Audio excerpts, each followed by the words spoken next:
Welcome back to the second thrilling installment in how to make ramen noodles. Today, everything's pretty much done. You gotta put it together, get it in a bowl, and make people fucking eat it. Don't tell them it has pig's feet in it, they won't eat it. First thing I'm gonna do today is make the meat for it. Usually I'll do like a pork belly or like a marinated and smoked pork tenderloin, but I didn't do that this time. Obviously you can't find everything you need at the grocery store. This time I just picked up some ground pork. It'll be fine. It's not traditional, I don't think, but it tastes good. And fuck it, it'll be good.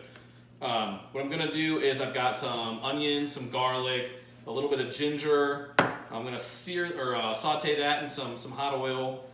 Get it going. I'm gonna add the pork. That's like a half pound of pork. I don't know, clove and a half of garlic, a quarter of an onion, as much ginger as you feel like doing.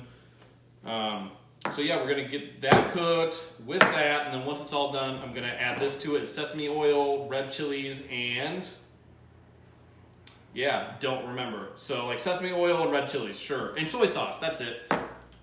Okay, so I'm gonna go ahead and get that cooked, and then we'll come back to do. We'll talk about the soup next. All right, so the pork's taking a little longer than I expected, and I really don't want to sit here in this kitchen and fuck off all night long.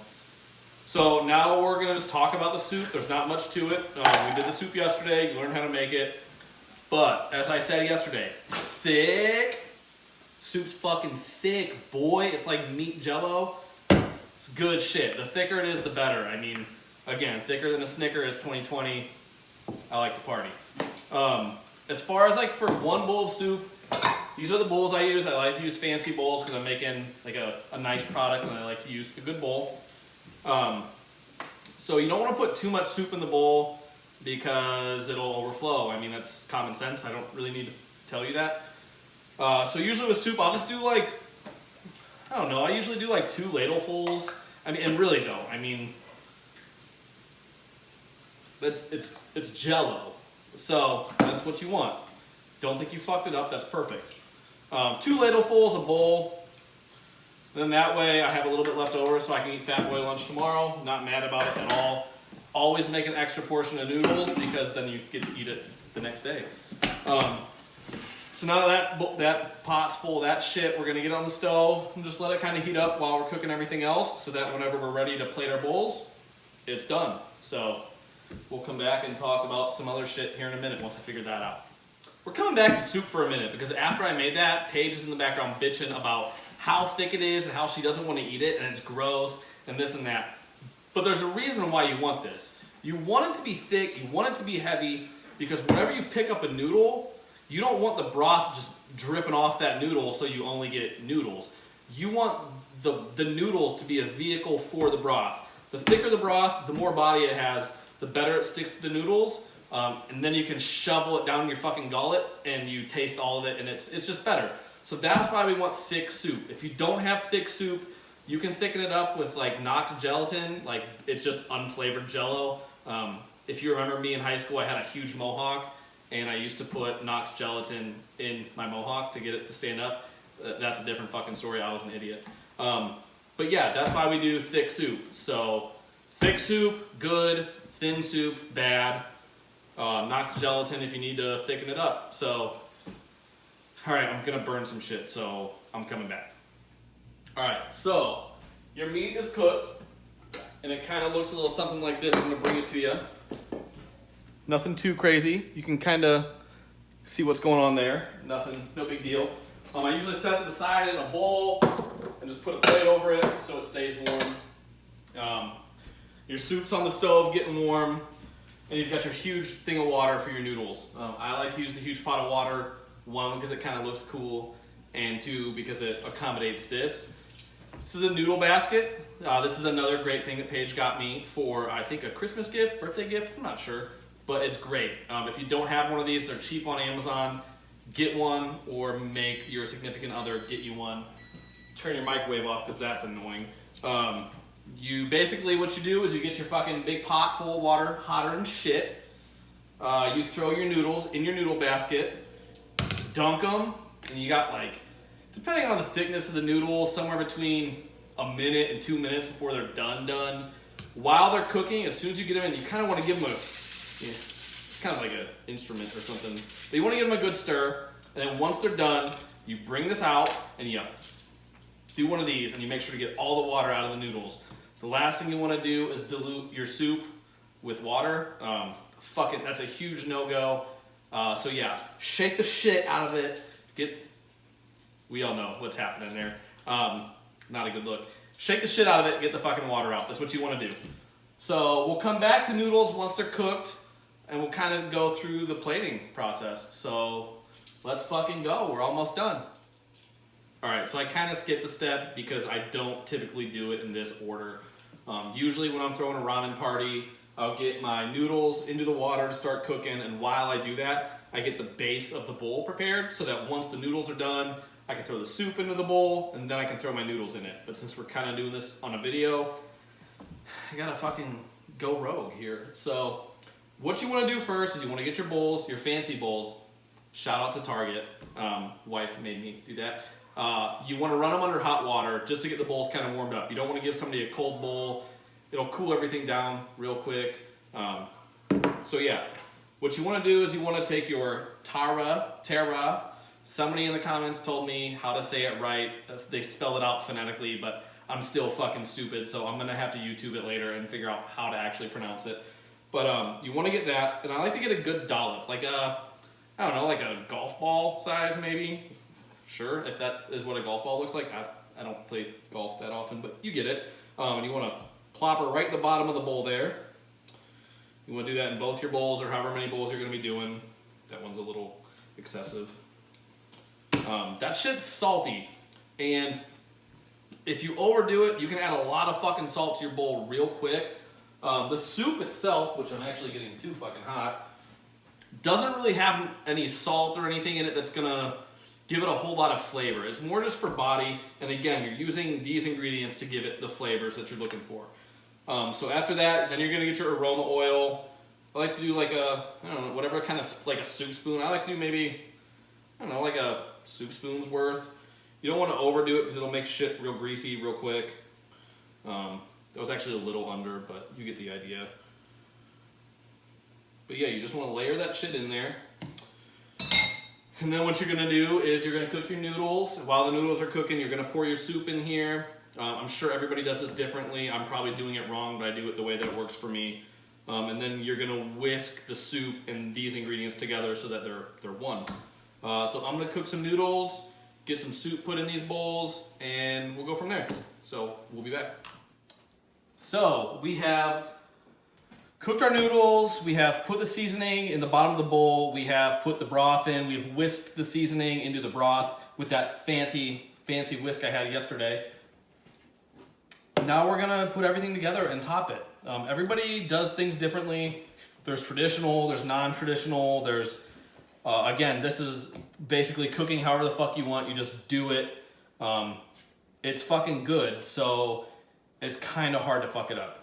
The way I like to do everything personally is I do meat on my left side, green onions in the center, followed by, I don't know, like maybe some corn is what I'm gonna do today. Then I kind of place my egg strategically. I top my egg with black sesame seeds, togarashi if I have it, and chili threads. These look a lot like saffron. It's not saffron. If this was saffron, I'd be fucking ballin' and I'd have way more money than I do now. Saffron's fucking expensive. So I'm gonna go ahead and plate a bowl. We'll kind of get an idea how things are gonna look. Again, I'm using green onions. I'm using extra chili pepper for my, like a Thai chili. An egg, that 6.5 minute egg. The chili threads, black sesame seeds. And then this shit is really good. It's chili paste. It's spicy. It gives it a different flavor. I don't know if it's a thing or not, if it's traditional, but I like it. Green lid, it's the shit. Get it. So yeah, I'm gonna go ahead and start a bowl. So I'm gonna kind of layer in my meat over here. And again, there's this way where you can kind of pull the noodles to get like a base layer and it looks really pretty. But I only do that when I'm cooking for a bunch of other people, and I'm not gonna do it right now. Even though I'm kind of cooking for a lot of people right now, according to the fact I'm making a video, but yeah, fuck it. You'll get the idea. Everything's still kind of going how I want it to. So I kind of do that, and then green onion's a must. If you're not putting green onions in it, you may as well not be making it. It's so good. I like to kind of center them, get a nice little bed of them there. I'll do the same with this one. I'm gonna rinse my hands so that I don't have it all over my hands, so I can keep working. Now I'm gonna layer my corn. Like I said, I do it left to right most of the time, but I'm kind of gonna center the corn, I don't know, kind of like midnight to 1 o'clock in these bowls, just because that's how I want to do it right now. So you got your corn in there. I use like fresh corn off the cob. I don't know why I told you that, but that's some information for you. To cut the eggs, it's tricky. If you use a big kitchen knife, a lot of the times the yolk will stick to the knife and it'll be kind of messy. I don't know if somebody else has a better way of doing it that I don't know, but I always just use a fillet knife because it's less surface area. I know some people say they use floss. I haven't done that. That sounds kind of ridiculous, but whatever. So I'm just gonna cut my egg in half, straight down, pull the knife back, open up your egg to that deliciousness. I'm gonna set it there. I'm gonna do the same with the other here. Probably a good idea to clean your knife off every time, but again, I'm kind of just dicking around here. Gonna rinse my hands again. And then what's left is going to be the chili paste, or the sesame seeds and the chili threads. So I like to take my sesame seeds and just dust the egg with them. You can do the whole bowl. You know what, I'm just gonna do one way and one the other, and we'll kind of see which way looks cooler. So we'll do black sesame seeds all over this fucker. Really get wild with it here. Maybe add a little bit more to the egg in this bowl so it's, you know, cool. Throw the rest of that shit in the sink because that you want to. Take a pinch of chili thread, not a whole lot. Chili thread makes this shit look really cool. I don't think it has a whole lot of flavor, doesn't do much, but aesthetically it looks dope. So that's what I'm gonna do there. I've got a little bit more of this chili pepper, so I'm gonna put that on top of my meat on this bowl because that's the one that I'm eating. The wife does not want the spicy bowl. And then in this section here, I'll usually do like a black garlic oil if I made it, or really anything that just has a different color to kind of open it up a little bit. So for mine, I'm gonna put some of this chili paste to just kind of even it out a little bit. So that's a bowl of ramen. You wanna eat it with a spoon like this. You wanna eat it with chopsticks, even though these are the shittiest chopsticks I've ever looked at. But yeah, that's ramen. So I'm gonna take the camera off the duct taped selfie pole to a bar stool that I have it on and actually get a good look at these. And yeah, so that's ramen. I hope you liked the video. If you have any questions at all, or if you hate me and you just hate my fucking face, you think I'm stupid, you don't think I know what I'm talking about, just like Maddie Matheson says, you can go down to the fucking basement, write the comments you want, troll me, whatever. I know, I'm not very smart, I kind of ugly, little fat, it's fine. But yeah, so any questions, let me know. I'm willing to help you out because I like good food and I like sharing good food. So we're gonna end this one, take a quick pic of the bowls themselves and go from there. Thanks for watching. There's the Spicy Boy bowl. There's the Plain Jane bowl. Again, this is not super traditional. It's not anything that you can't do at home. I have faith in you. If you fuck it up, don't worry. It's usually just like 4 days down the drain. The first time you do this, it is going to take you quite a bit of time to understand everything and to put it into practice. But by the time you make a few bowls, you'll know what you're doing and it's no big deal. Also, stay tuned for bonus content of me with my fucking dog because everybody sees her big dumb head running around the back and I have to showcase that she's not just a head and she has a full body. So BRB. Bye everybody, thanks for watching. Here's Ugly, she's the best. See ya.